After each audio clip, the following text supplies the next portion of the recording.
আবারও সাংবাদিকদের উপর প্রাণঘাতী হামলা।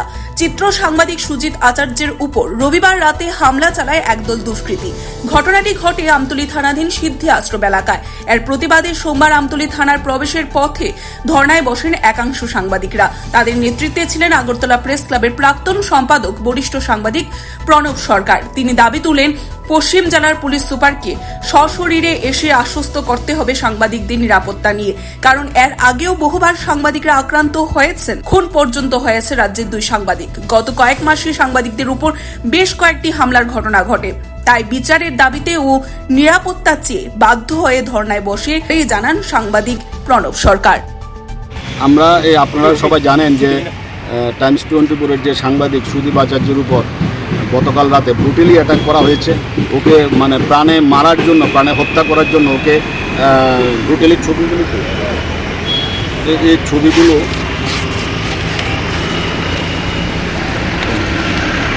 এই ছবিগুলো দেখেন, আপনারা দেখেন, এই ছবিগুলো দেখেন কীভাবে ওকে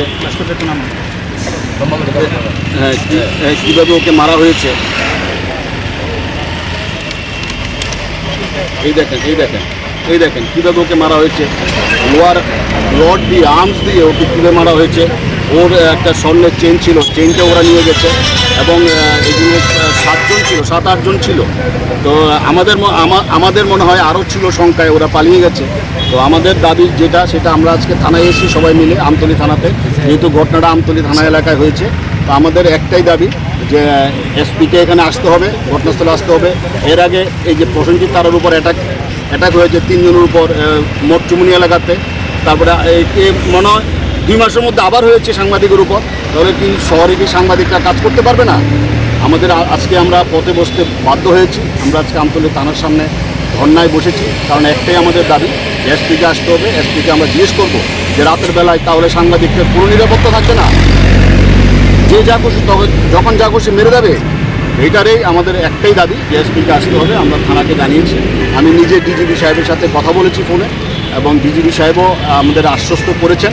তো আমরা জানি যে সাংবাদিকদের উপর হত্যার ব্যাপারে সবাই আমাদের সাথে থাকবেন, আমাদের পাশে থাকবেন। আহত করার ব্যাপারে যেভাবে ব্রুটালি মেরেছে সাংবাদিকদের, এর আগেও 2 জন সাংবাদিককে হত্যা করা হয়েছে এ রাজ্যে। তো আমরা চাই না এই ধরনের ঘটনার আবার পুনরাবৃত্তি ঘটুক, কিন্তু যেভাবে একের পর এক সাংবাদিকরা আক্রান্ত হচ্ছে, কিছুদিন আগে খোয়াইয়ে আমাদের আশিস চক্রবর্তীর উপর হামলা করা হয়েছে, ব্রুটালি হামলা করা হয়েছে, ওর নাক পাক সব ফেটে গেছে। এইগুলোর প্রতিবাদে আজকে আমরা সব মিলিয়ে আমরা এখানে বসেছি। Bureau report, CNE TV. CNE TV, channel for news and entertainment.